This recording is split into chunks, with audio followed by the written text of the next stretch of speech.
Shankaracharyam Keshavam Badarayanam Sutra Bhashyakrito Vande Bhagavanto Punah Punaha Ishvaro Gururatmeni Murti Veda Vibhagine Vyomavadyaptatehaya Dakshinamurtaye Namaha.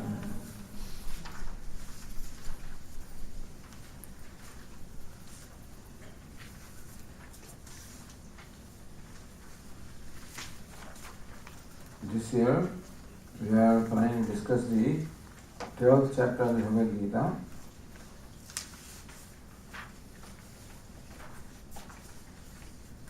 I don't know whether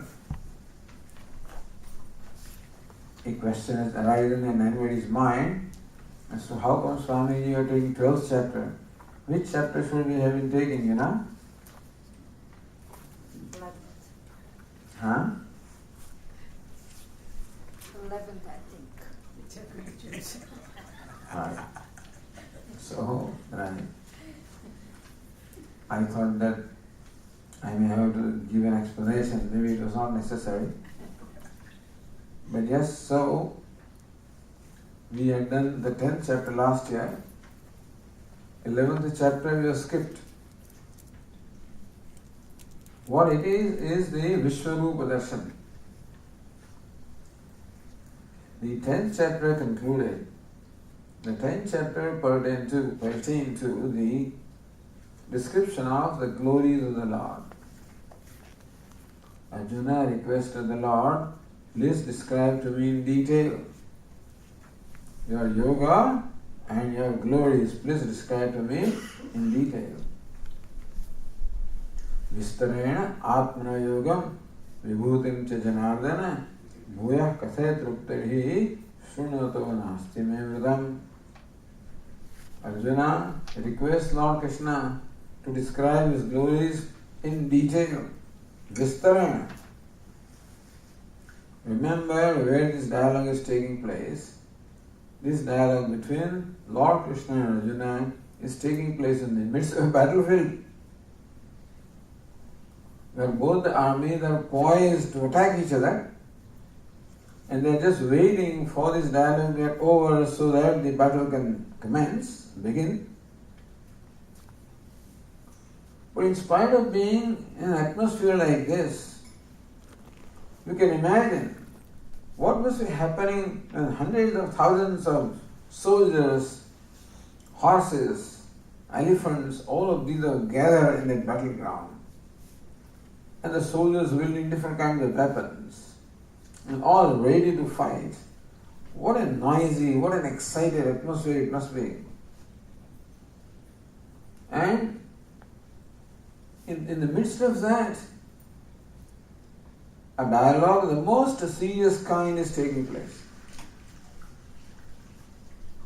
We can understand that Lord Krishna, being what he is, that he remains unaffected by the atmosphere in which he is. But Arjuna also almost forgot that he was in the middle of the battlefield, that he was surrounded by all the big armies, and this was a very critical situation in which they were. The whole thought of this battle has escaped his mind completely. He is so absorbed in the teaching. Now, we have difficulty even when we are seated in a quiet place like this. We have difficulty to keep our mind engaged even for an hour or so. Our attention span is naturally rather short, and some thought occurs in our mind, the mind gets distracted. Whereas Arjuna's mind is completely focused, and he requests Lord Krishna to please describe your glories in detail. Lord Krishna, as though saying, that is what I have been doing. I have been describing my glories in the last few chapters. Have you not been hearing me? So yes, Bhuya katha, please describe them again. Why do you want to listen to me again and again?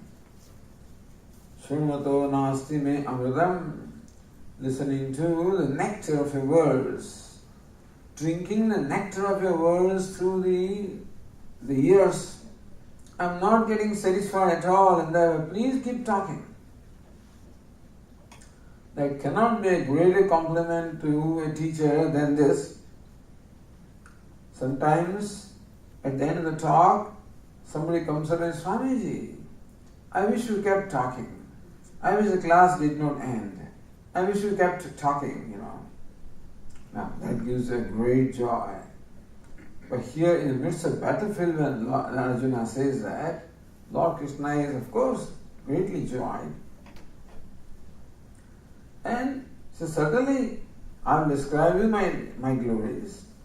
And Lord Krishna gives a long list of what is the glory of Lord. What is meant is that essentially, Lord alone is manifest as the whole universe. As Bhagavad Gita explains, that this universe is not apart from Lord or Ishvara. Ishvara is both, in our Swamiji's words, maker as well as the material. For example, to make a pot, there must be a pot maker, and there must be clay, which is the material. So we know that to make anything, we require at least two things, the maker and the material. And the material is different, maker is different from the material is different from the maker. The maker is an intelligent being, conscious being, who has the knowledge and the power to create that pot. Whereas the material such as clay is an insentient, inert thing. Because clay cannot form itself into a pot. It requires a pot maker to form it into a pot. Therefore, it is our experience that for creating anything such as a pot, we require at least two causes. One is the creator, the pot maker, or the creator. Other is the clay or the material. But in case of the creation, Lord Krishna says, no, that's not the case. In the 7th chapter itself, Lord Krishna said, Mattah paratanam nanyat kinchidasti dhananjaya. Hey Dhananjaya, there is no cause other than me. Meaning that I am both the maker as well as the material. This is a great wonder that this universe, which is created by Ishvara, is not separate from Ishvara. We can say that Ishvara alone manifests as the creation. In case of this universe, the pot maker also is Ishvara and the clay also is Ishvara. Clay is called the material cause, the pot maker is called the intelligent cause, the efficient cause, and the clay manifests as all the pots and pans. If Ishvara is the material cause, then what does it mean? It means that Ishvara is manifest as all the whole universe of names and forms. But Swamiji, the universe has all kinds of weird things in it. It has saints, it has sinners, it has gentlemen, it has terrorists. There are all kinds of things in this creation. There's a lot of evil also in this universe. Are you trying to tell us that Ishvara has become all of this? Answer is yes. Just as the clay is the self of all the pots and pans, Ishvara is the self of everything in the universe. Does it mean that Ishvara is the self of a terrorist also, Swamiji? Answer is yes. How can it be? Why did not stop the terrorist from doing what he is doing? Well, what do we call terrorist or what do we call a criminal? If you really examine what that person, what the core person is in that criminal, not the core person of psychology, the core person of Vedanta. For psychology, the core person is a child and core person is this kind of stuff. Not that. The core person.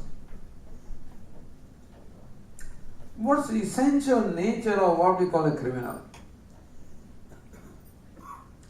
In essential nature, even a criminal also is a kind, loving, beautiful person. All that is needed is to present the right atmosphere for that kindness, love and beauty to manifest. What we call a criminal was not fortunate enough to be exposed to an atmosphere where his beauty could manifest. And therefore, his beauty and kindness and love has been thickly veiled behind his cruel behavior, behind his cruelty. But cruelty is not the essential nature of that person or any person. Divinity is the essential nature of every person. Divinity is the essential nature of everybody and everything. That's what Vedanta or Bhagavad Gita teaches us. And this is a very important teaching. In the 5th chapter, Lord Krishna said, Vidya Vinaya Sampanne Brahmane Gavihastini Sunichaiva Svapake Panditaha Samadarshina. The Panditas, the wise people, see the same Ishvara, see the same self in all these people. Who are they? He can be a very learned and pious Brahmana, a sattvic person, or maybe a cow, an elephant, a dog, or an untouchable. Whoever it is, Lord Krishna gave example of a whole range of persons. A learned, pious Brahmana is a sattvic person. The cow is a rajasic animal. The elephant and dog, and they are all tamasic. The sattvic, rajasic, tamasic. All of these are the attributes of the costume. But the one who wears the costume is ever the same self, ever immaculate, ever pure, ever unaffected. Just as the costume of an actor does not in any way affect the actor. An actor may be a multimillionaire, and in a play he may assume the costume of a beggar. But then the costume of the beggar or acting as a beggar in no way affects the actor, meaning he continues to remain a multimillionaire. As a matter of fact, by playing as a beggar, he is going to get richer by a few more millions. Otherwise, if by playing the role of a beggar, if you really become a beggar, do you think you'll have anybody who will volunteer to play the role of a beggar? Nobody. But the costume or the role in no way affect the actor. And so also the costume and the actions of any person in no way affect the self, which is the true nature of the person. Therefore, Ishvara is manifested as this whole universe. And therefore, the whole universe is the glory of Ishvara. And this we are told so that we can meditate upon Ishvara, we can meditate upon God. These days we have in our temples different murtis, like in Vishnu Mandir we have Lord Vishnu, we have Lord Shiva, we have Mother Goddess, we have many devatas here. In the Vedic times, this kind of murti puja was not there.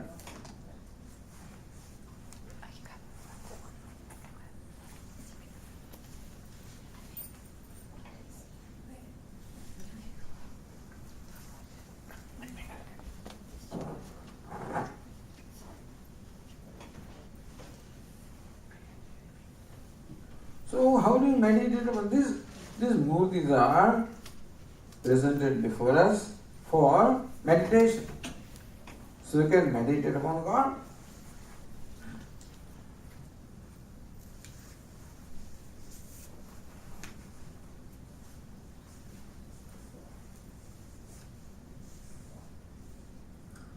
Then in the 10th chapter, Lord Krishna presents many aspects of the universe for the purpose of meditation.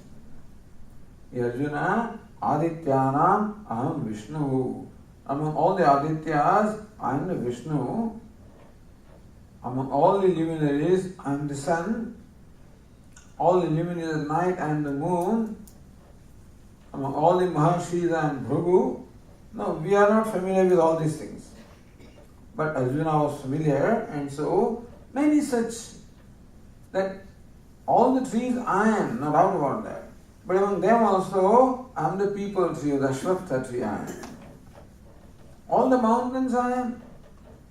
But among them, in particular, in Himalayas, my glories are more greatly manifest. All rivers I am. But among the rivers also, in Ganges, my glories are more greatly manifest. So Himalaya, the Ganges, the people tree, and many such, Lord Krishna, many such objects were described for the purpose of meditation. And then the 10th chapter was concluded. Asava bahunaitena kim jnatena tavarjuna vishtabhyahamidam krishnam ekamshena sthito jagata. Arjuna, what is the point in listening to this long list of my glories? In fact, Lord Krishna said that yadyad vibhutimat sattvam srimadurjitameva tat tadevavagatyantavayam mama tejamsa sambhavam. Arjuna, wherever you see any glory, wherever you see any beauty, wherever you see any power, know that to be my manifestation. So from now on, wherever you see some glory, some beauty, some power, some wealth, some distinguishing feature, rather than feeling jealous, that, oh, how beautiful this person is, look at me. How intelligent that person is, look at me. Because it is a human nature to keep on comparing the self with others. But now we can remind ourselves that that is the manifestation of Ishvara in that person.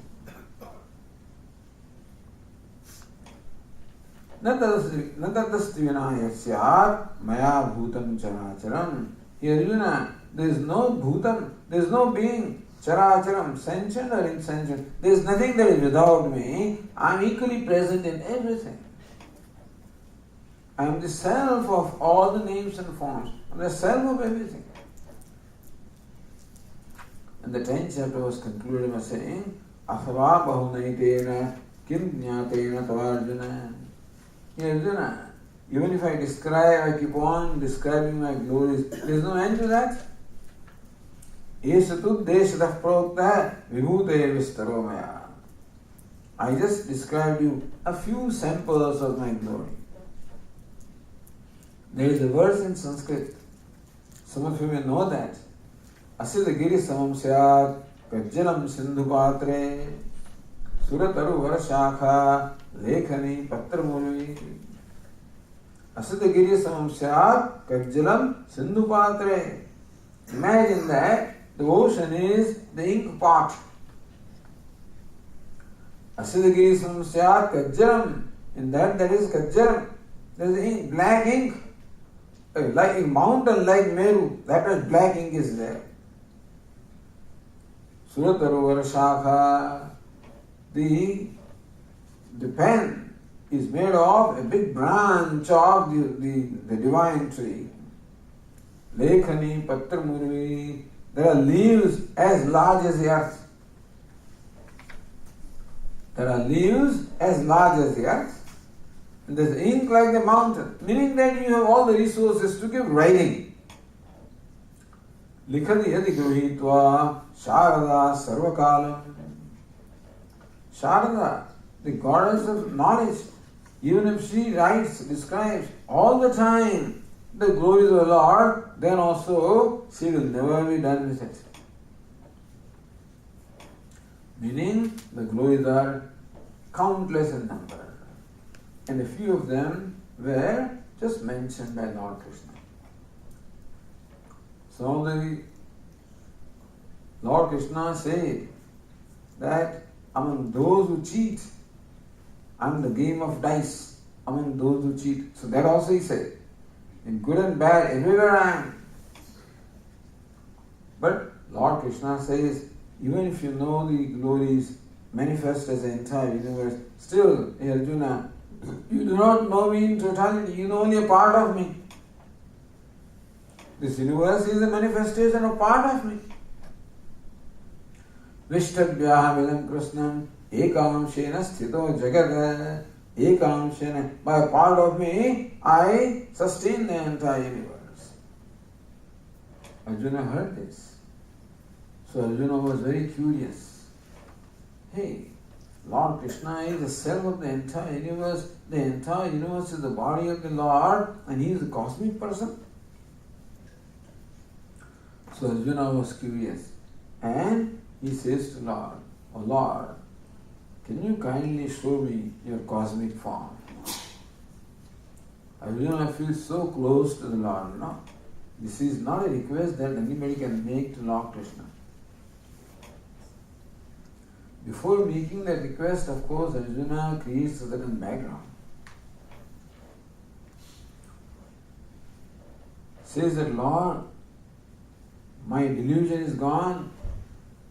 You described to me the nature of the self. You described to me the nature of Ishvara. You described to me how you are the creator, sustainer, dissolver. Tvattah Kamalapatraksha Mahatma Vichavyam. You also described me the glories of yours. All of this I know is true. Manyase dachakyam maya drashtamiti prabho yogeshwar tatomitam darshayat manamabhyayam. Oh Lord, if you think that I deserve to see your cosmic form, kindly show me your cosmic form. If you think I deserve. But then Arjuna is so dear to Lord Krishna. And the devotee is always dear to the Lord. Even Lord also can be controlled by the devotee. You can control anybody by love. The rule is that by love you can control anybody. You may have heard the stories of how the maidens in the Vrindavan, these gopis, how they used to make this little Krishna dance. When little Krishna would go to these gopis, the cowherd maidens, please give me some butter. So I don't have butter. Please give me some curd. I don't have curd. Please give me some buttermilk. I'll give better. You dance before me, then I'll give buttermilk. So he dances, and she gives him half a glass of buttermilk. So how love with love, how the devotee can in fact control? We should not use the word control, but then anyway you can get anything done through the Lord. Arjuna also is a devotee like that. Therefore when Arjuna and Duryodhana, both of them went to Lord Krishna And Lord Krishna gave them a choice that in the battlefield, on one side I will be there, on the other side my army will be there, you choose. Arjuna chose Lord Krishna. Lord Krishna said, look, I will not wield any weapons. I will not fight the battle. If you want me, I will be there. I won't do anything. Meaning, I will not fight the battle. I won't wield the weapon. Arjuna thought, doesn't matter, Lord. Wherever you are, there is going to be victory, I am sure. And therefore, please be on our side. Let Duryodhana have the whole army. Then Arjuna requested Lord Krishna, Lord, can you please become my charioteer? Now, can you imagine a friend of yours asking you, will you please become my driver? I don't think any friend can tolerate that kind of a request. But here, Lord Krishna says, why not? I'll become your driver. So Lord Krishna became the driver. Charioteer means the driver of the chariot. Arjuna is a boss. The charioteer's place is lower. Then the boss's place is higher. So Lord Krishna did not mind even becoming a servant for the sake of his devotee. So in the 10th chapter, when Arjuna requested, please describe to me your glories, right away he started describing. In the 11th chapter also, when Arjuna requested, please show me your cosmic form, right away he says, why not? Pashyame Partha Rupani. Hey Partha, please see my forms in hundreds and thousands of various forms and various colors. You see my divine forms which you have never seen before. Lord Krishna was so enthused, he started describing his cosmic form. But realized that Arjuna can't see because with this eyes, we can't see the cosmic form, we require special eyes to see that. So Lord Krishna, I understand that you cannot see with these eyes. Therefore I am giving you special divine eyes with which you can see my cosmic form. And then Lord Krishna showed his cosmic form. Aneka Vaktratanayanam, Aneka Adhuradarshanam, Aneka Divya Bharanam, Divya Aneko Dhyatayudham. Countless faces, countless hands and countless weapons and countless ornaments and countless garments and countless garlands. Most amazing, most wonderful form he saw. And he was flabbergasted. He was just overcome by emotion. Arjuna sat down there and requested and prayed to Lord Krishna. In very beautiful verses, Arjuna describes the cosmic form of Lord Krishna. But even as Arjuna is describing the cosmic form, he found that the cosmic form was becoming more and more frightening. He was becoming frightening. Arjuna saw that from the countless mouths of the cosmic form, the flames were emerging, flames of fire were emerging out, as though it is going to consume the whole universe. And after a while, Arjuna saw a great wonder that all the soldiers from both the armies were in fact walking into the mouth of Lord Krishna. He presented himself there as the very embodiment of death, as Kala of the death. And Arjuna saw the soldiers and warriors and generals of both the armies walking into the mouth of this cosmic person. And he is masticating them, and he is enjoying them and swallowing them. Arjuna was so frightened. He says, "Oh Lord, I do not understand why you have presented this terrible form before me, this terrifying form." So Lord Krishna says, "I am the Kala. Kalosmi loka kshayakrit pravriddha. I am the Kala. I am the very principle of death. right now I have become very powerful and I am here to consume everything, everybody in both armies. Arjuna had this kind of notion in his mind, that if I do not fight the battle, who will do Lord Krishna's work? Lord Krishna wanted that the warriors of both the armies should be killed. Arjuna thought that who will do that task without me?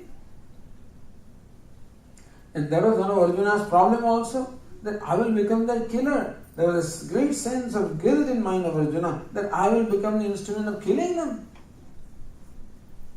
So Lord Krishna specially showed that, hey Arjuna, you are doing nothing. What you have to do is already being done. Rute vitvam bhavishyandi sarve eva sthita pratyanikeshu yodha. Even without you, Arjuna, all these warriors standing in both the armies, none of them will be left. None of them will be left alive, whether you fight this battle or not. Tasmat pamuttishta yasho labhasva jitva shatrun bhung swarajyam samruddham. Then Lord, if I don't have to do this job, then why am I here? Tasmat pamuttishta yasho labhasva. Hey Arjuna, you arise and get all the glory of fighting this and winning this battle.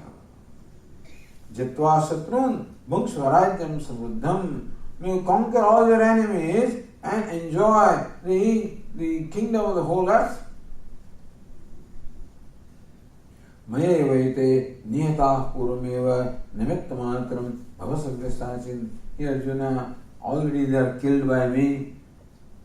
All you have to do is to kill those who are already killed. Then why am I here? Just to get the glory. Arjuna, I have selected you to get this glory. And you don't worry about anybody. Dronam, Bhishmam, Jayat, Drona, Bhishma, Jayat, Karna, nobody will be left. So at one point Arjuna had expressed the doubts. I do not know, Lord, whether we will win this battle or they will win the battle. And so Lord Krishna showed very clearly who is going to win. Arjuna is filled with emotion. And he again describes, he praises Lord Krishna in very beautiful verses. And finally says, Adrishtapuram Shitosmi Drishtva Bhayena cha Prabhyathitam Mano Me. Oh Lord, on one hand, I'm extremely happy that I've seen something that was never seen before. Bhayena cha Prabhyathitam Mano Me. But at the same time, my mind is filled with fear also, seeing this terrible form. On one hand, I'm extremely fortunate that I have seen which I have never seen before, which nobody has seen. I'm most fortunate, and therefore very happy having seen this cosmic form. At the same time, seeing this very horrifying, terrifying form, I'm filled with fear also. Tadeva me darshaya deva rupam prasida devesha jagan nivasa. O Lord, please show me that form. Kiritinam, Kadinam, Chakrinam cha, Chakrahastam, your form with 4 arms, Shankha Chakra Gada Padma, please show me that. Lord Krishna says, that's what you want, fine, we'll do that. But Arjuna, why are you scared? Do you realize that you've been the most fortunate person? Even Devatas also always have wanted to see this form, and their desire has not been satisfied ever. It is not that anybody and everybody can see this form. Na Veda Yajna, not by Vedas, not by Yajna, not by Dhanam, not by Tapaha, not by any familiar, by well-known means that I can be seen like this, or anybody can have darshana of this form of mine. Bhaktya tvananya shakya aham evam vidhojana jnatum drashtum cha tatvena praveshtum cha parantapa. Hey Parantapa, Bhaktya tvananya shakya aham evam vidhojana. Who can see me? The one who possesses Ananya Bhakti, an unswerving devotion for me. Evam vidhodana jnatum drashtum ca tattvena praveshtum ca parantapa. My devotee who has the unswerving faith in me, he can know me. He can see me. He can become one with me. Oh Lord, what is that unflinching devotion? Ananyaya bhaktya. Ananya means where there is nobody other than Lord. For a devotee, there is nobody in his life other than Ishvara, other than Lord. All his love is for the Lord and is totally surrendered to the Lord. Totally samarpita, totally devoted to the Lord. Oh Lord, what is Ananya Bhakti? How can I become a devotee of yours of that kind? So in the last verse of the 11th chapter, Lord Krishna said, Mat karmakrit, mat paramaha, mat bhaktaha, sanga varjitaha, nirvairaha, sarvabhuteshu, yassamameti pandava. 11th chapter, in which Lord Krishna showed the cosmic form, concluded with this verse. Lord Krishna himself plays Sudurdarshamidam Rupam Drishtavanasyan Mama Devapyasya Rupasya Nityam Darshanakankshina. Arjuna, this wonderful form that you have seen, even Devatas also always desire to see the form. They have not been able to see it. Naham Veden Tapasa Nacha Jnanena Chejya. Not by Veda, not by tapas, not by knowledge. Jnana means not by knowledge of scriptures. Not by tapasya, not by penance. Aham evam vidam shakya. It's not possible for anybody to see me, but by Ananya Bhakti, one can see me. What is an unswerving devotion? What is a devotion that does not know anything else? So, Lord Krishna says, a very beautiful verse. Worth remembering, this verse. That verse can guide our whole life. The verse 55, the last verse of the 11th chapter. Lord Krishna says, Mat karmakrit, mat paramaha, mat bhaktaha, sanga varjitaha, nirvairaha, sarvabhuteshu, yassamameti pandava. Mat karmakrit. Whatever actions you perform, here you know, perform for my sake. Meaning, offer all your actions to me. You perform all actions for me. Swami, how is that possible?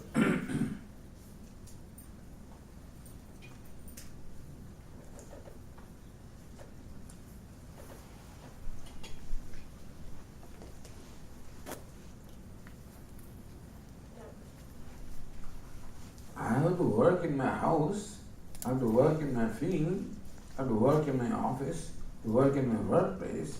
How can I offer all actions to you? I have to offer it to my boss, or to my spouse, or to my family. See, the bhakta of the devotee connects everything with Ishvara. When he takes bath, he says to himself like this, I am taking this bath so that I will be purified, I will be refreshed, and I can remember Lord even better. He eats. Why does he eat? He eats so that my body gains the strength, so that I can serve the Lord better. He sleeps. Why does he sleep? So that the body can get the rest, and in the morning, with my fresh mind, I can worship Ishvara better. So whatever a devotee does, he keeps the Lord in mind while doing anything. Even when he serves his family, for example, then also he can say, it is Narayana himself, Lord himself, who is manifest as my family.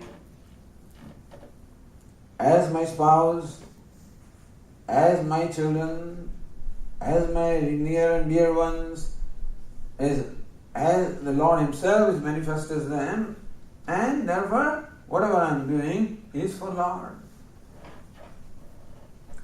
So imagine that the devotee never forgets the Lord. The trick here is that we must connect everything to Lord.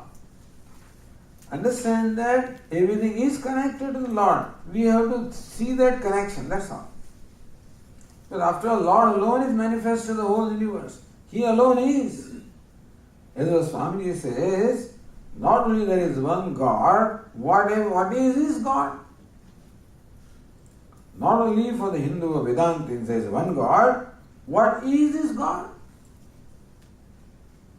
And therefore everything is God. Everything is connected with Him. We have to see that connection and remember that connection. So the 8th chapter, Lord Krishna said, Tasmat sarveshu kaleshu mam anusmara yudhyacha. The 8th chapter, Lord Krishna said that when a person departs from this body, whatever is the last thought, that is what determines his destiny. While departing the body, whatever is the last thought, that determines the destiny. But what will be the last thought? How do you determine what the last thought will be? Swami, don't worry, I will at that time remember Narayana, Narayana, Narayana, and the last thought will be. You are not around to remember. One devotee sings, Krishna tvadiya padapangale panjarante addev me vasatu manasaraja hamsaha. O Lord, please do such that this hamsa, the swan of my mind, gets, what shall I say, in the cage, gets caged in the lotus feet. Lord, your lotus feet are like the cage, and let the hamsa or the swan of my mind get trapped in that right now. Because the time of death, prana prayana samaye kafavada pittahi kantharodhanam vidau smaranam kutaste. The time of death, when my throat won't be able to utter a word, at that time, how can I remember you? Therefore, I do not want to wait until death to remember you. Right now, O Lord, please see that the bird of my mind gets trapped in the cage of a lotus feet. So, therefore, in order that we become one with the Lord, the last thought in our mind should be that of the Lord. How can the last thought be that of the Lord? If every thought is of the Lord while we are alive. So while we are living the life, if all the time we are remembering God, last minute, automatically that thought will present itself before us. Let me ask you one thing. When you go to sleep, can you decide what dream will you have? Otherwise, everybody will have their sweet dreams. Is it not so? But that does not happen. What dream comes, just comes. What determines what will be the dream in my mind? Whatever are the powerful thoughts during the day, or in the near future, whatever powerful thoughts have occupied my mind, one of those powerful thoughts will automatically present itself before me in the dream, and that will decide what the dream is going to be. We can't decide. Similarly also, whatever is the most powerful thought during this living time is there, that will decide what the last thought will be. So Lord Krishna says, Tasmat sarveshu kaleshu mam anusmara yudhyacha. Therefore, hey Arjuna, may you remember me all the time while doing your day-to-day activities. Lord Krishna says, if you need If you can give up all activities, give them up. I'm not asking you to do that, but Lord Krishna would say that. If it is possible for you that you will be totally devoted to the Lord in all the time, suppose you give up your activity, suppose you retire, you have all the time available at your disposal. Suppose you are able to fill all the time with remembrance of Lord, you have the license to give up your activity. It is not that after retiring, then I'm watching TV and reading newspapers and doing all that stuff and just whining over my time. Then they don't retire. Retirement should be for a noble cause.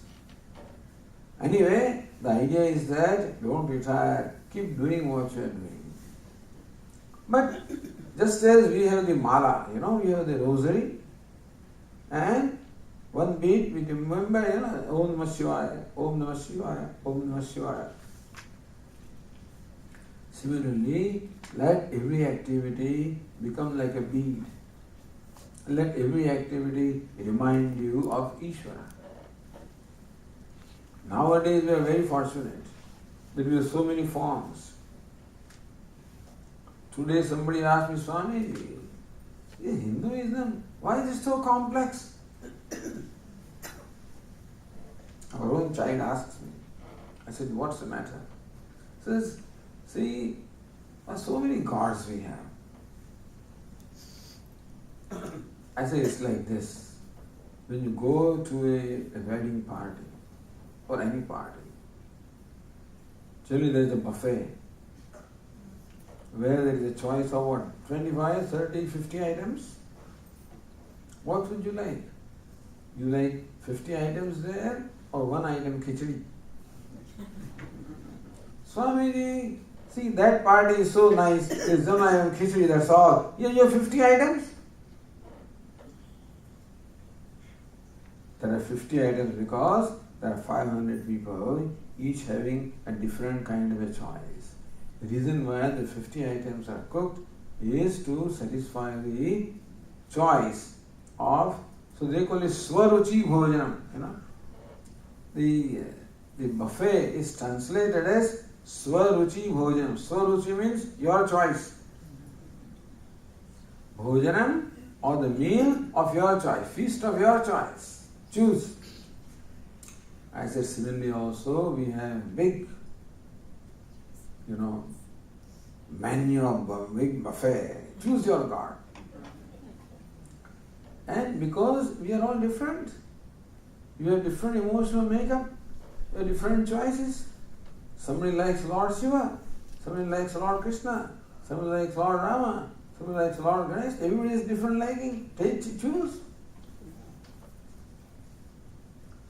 So we are in that way lucky that so many forms are given to us. So choose a form that is of your liking and keep remembering. Sarveshu kaleshu mamanusmara yudhyacha. Therefore, in all the times, say Arjuna, remember me while performing your duty. Mat karma trut. Mat parama. We do remember God. We worship God, we go to temples, we make charities, and we make wishes. First time I came to know, as a car was passing, there was a bridge, and a car was passing underneath.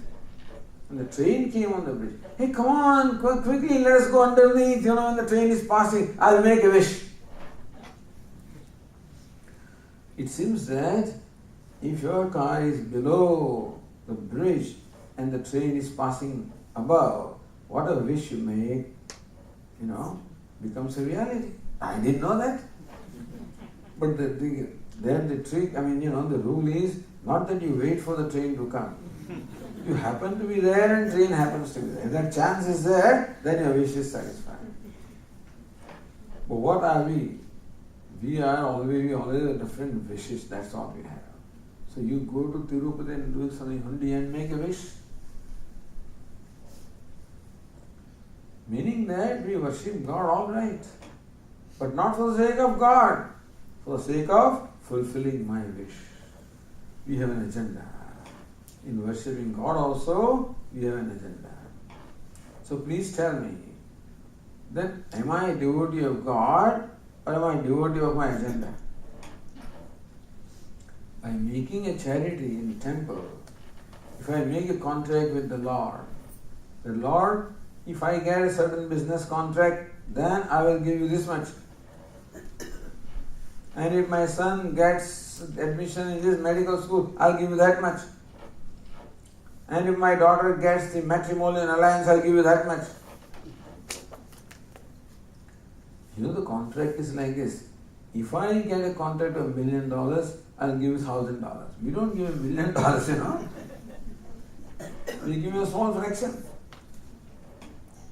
But then the point is, am I really a devotee of whom? Am I a devotee of Tirupati or my business contract? What is dearer to me? Lord Krishna says, no, mat parama. Whatever you do for my sake. Offer all your actions to me, and through that you want me. I must be your goal. I must be the end, I must be the means, I must be the goal. Don't ask for anything else from me. That is in fact a clever thing to do. It is not intelligent to ask for a small thing from the Lord. Like this beggar is seated in the tree and is crying. And the king of the city happens to pass by there. The king is riding his elephant. The Rajini is around him. And king saw this man under a tree and he was weeping. So he asked one of his attendants, call him, what's the matter? In my kingdom, why should somebody be weeping, crying? Call him. He says, what's the matter? What do you want? Why are you crying? Oh king, my begging ball got broken. Can I have a new begging ball? You go to the king and ask for a begging ball. He's absolutely stupid. King would have given anything you wanted. Similarly also, what's the point in going to Ishvara and asking for all these silly things? Mat karma krut, mat paramaha. So you perform actions for my sake and mat paramaha. I must be your goal. I must be, mat para means I must be the ultimate goal in your life. You must have a total trust in me. A devotee is always a very humble person. Even when he worships God, he doesn't think that he is worshipping. He knows very well that I am able to worship God only because of grace of God. That I can even utter the name of the Lord, turn my rosary, is only if His grace is there. Otherwise we cannot do anything. Is it not? How many times we sit down for meditation and then get up because we can't meditate, can't perform puja, can't do what we want to do? A Diva Bhakta knows that whatever he does because of the grace of Ishvara. Mat paramaha. But you must have total shraddha in me, total trust in me. I must be the goal and I must be the means. The karma also you do for me, and through that karma, if you want something, ask for me, meaning ask of me, not anything less. Meaning that he is willing to give of himself.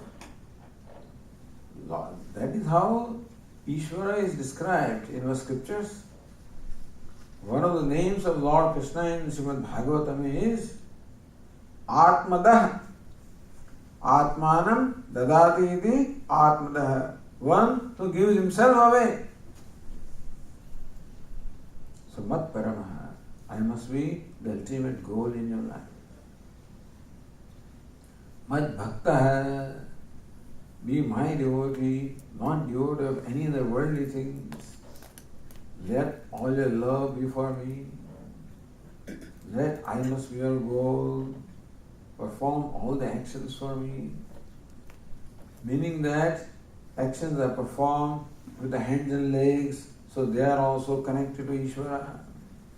Love is from the heart, also connected to Ishvara.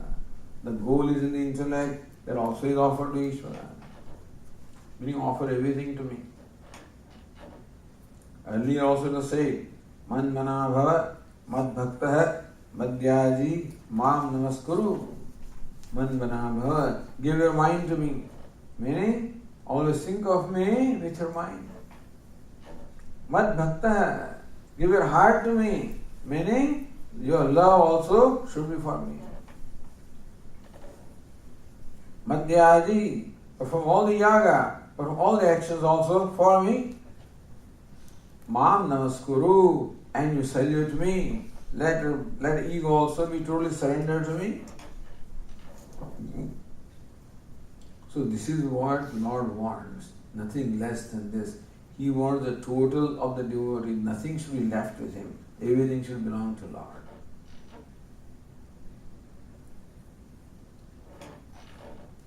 Like, as I said, like Bali Raja, King Bali, Mahabali. When Lord went to him, he went to him as a Vamana, as a dwarf. And innocently asked for merely only 3 steps of land. Give me 3 steps of land. When the Vamana walks into the Yajna Mandap of Bali Raja, his face is glowing, with the glow of the knowledge of Brahman. And when Bali Raja sees this Vamana, this young boy, he's so pleased. He says, I'm so pleased with you. You ask for whatever you want.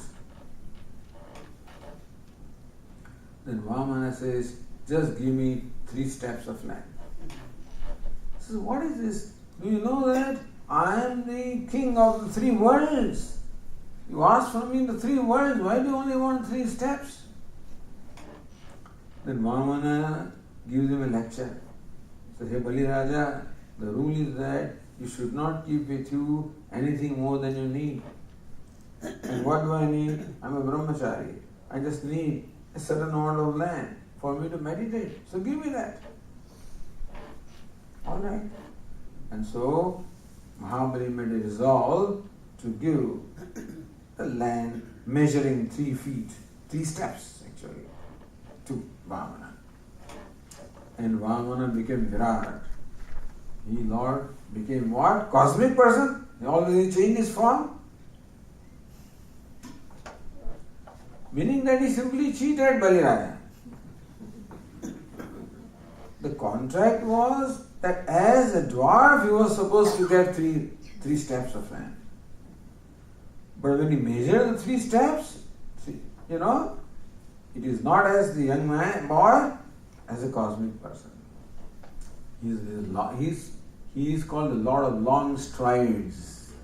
In one stride, he measured the entire world. In the second stride, he lifted his leg and measured all the heavens. Meaning that whatever Bali Raja had, everything was taken away, measured up. And then Lord asks him, you have promised me to give 3 steps. Where am I going to place my 3rd step? Tell me. So Bali Raja says, place it on my head. That's one place where you have not put your step. Put it here. Meaning that Lord demands everything of a devotee. Whatever Bali Raja owned, he gave up. But still the giver up remained, And so Lord asks not only what he had, even the giver up also is to be given up. And so mat karma krit, mat paramaha, mat bhakta. Your mind, your heart, your action, all of this must be offered to me. And further, Nirvairaha sarvabhuteshu. Become free from enmity towards all the living beings. Have no enmity, no hatred for any living being. Mat karmakut, mat paramaha, mat bhakta, sangha varjitaha. Become free from attachment to everybody. You attachment to everybody, but Swami, my son and my daughter and my this attachment to everybody. Because your love should not be shared with anybody. It's totally focused on me. Become free from all hatred and all attachment. Sangha varjitaha, free from sangha or attachment. Nirvairaha sarvabhuteshu, become free from enmity from all the beings. The one who is like this, yes samamedi Pandava, a devotee like that, hey Pandava, he reaches me. He sees me. He knows me. He becomes one with me. That is how the 11th chapter concluded. And then begins the 12th chapter. 12th chapter opens with a question of Arjuna.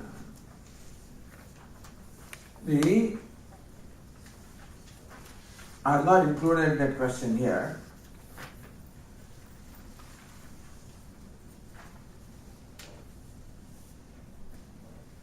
But the question is like this. Arjuna Uvacha, Arjuna said, Evam satada yuktaye bhaktas tvam paryupasate. O Lord, you just described your ideal devotee. Satada yuktaha, those who are constantly joined with you, those whose mind is constantly dwelling on you, because they perform the actions also for the Lord. In their heart, there is love also for the Lord. In the mind, they look upon Lord as the ultimate goal. For them, the Lord is end and Lord is the means. Satadhyuktaha, ever centered upon you. So, evam satadhyuktahe bhaktastvam paryupasate. Those, Lord, those devotees of you who worship like this, as you just described. Ye cha peksharma vyaktam tesham ke yoga vittamaha. So this question is between Saguna Bhakti and Nirguna Bhakti. Bhakti means devotion. Upasana means meditation. Meditation upon Lord with form and meditation or knowledge of Lord beyond the form. So Bhagavad Gita describes Lord in these two ways. In many chapters, and as we just described in 10th chapter, 11th chapter also, Lord Krishna described Ishvara as with forms. In the 9th chapter and other places also, Lord Krishna described Ishvara as beyond the forms. So, Saguna means with guna, with attributes. Nirguna means without attributes. So, worshipping the Lord with attributes and worshipping the Lord beyond the attributes. Saguna and Nirguna. So these two kinds of devotees are there. There are some devotees who are so disposed that they love your forms and worship you and serve you with forms. So Lord, who possesses all the forms, to you they worship you. There are others, however, who transcend the forms. And there is only one entity, there is Nirguna. See, whatever we experience, all has forms. You understand? Whatever you see, whatever you hear, whatever you taste, whatever you touch, whatever you smell, whatever you think, All has forms, isn't it so? And attributes. And there is Lord. But the ultimate absolute reality is the Lord who transcends all the forms and all the names. The transcendental Lord becomes the immanent Lord. So Vedanta presents a Lord who is simultaneously immanent as well as transcendent. Immanent, all pervasive, transcending all the forms and names. People have different dispositions. Most people prefer to worship the Lord with form because our sense organs in the mind can only dwell in the forms. It is very difficult for the mind to transcend the form. But there are some, few, but some, who possess such mind that they do not require the support of the form. For meditation, we always require support of a form, or an attribute, or a name, or something. But there are some who can meditate upon the Lord without attributes, without forms, as their very self. These two kinds of devotees are there. Arjuna wants to know which one of them is better. Meaning that, what should I do? Arjuna's question is, what should I do? Oh Lord, should I worship you with forms or should I worship you without the form? Saguna and Nirguna. That is the question of Arjuna, and then Lord Krishna replies. So tomorrow we will continue from the selection of the verses that we have made as to how Lord Krishna, how he describes these things. We will see tomorrow.